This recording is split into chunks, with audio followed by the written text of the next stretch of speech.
மனிதனோ முகத்தை பார்ப்பான், தேவனோ அவன் இதயத்தை பார்ப்பார். கடவுள் பார்க்கிறார், மனுஷனுக்கு தெரியாது.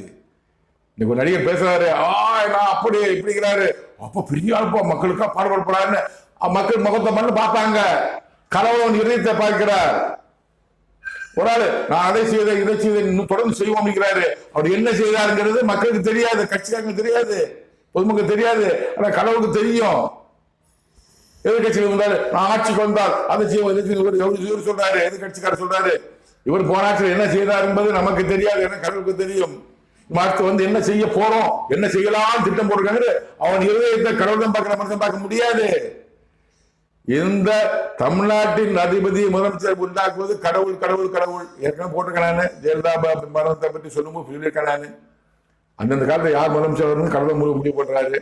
அது என்று சொல்றாரு. ஜெயலலிதா மரணத்தை குறித்து பேசிய தேவநாயக கர்த்தர் தற்போது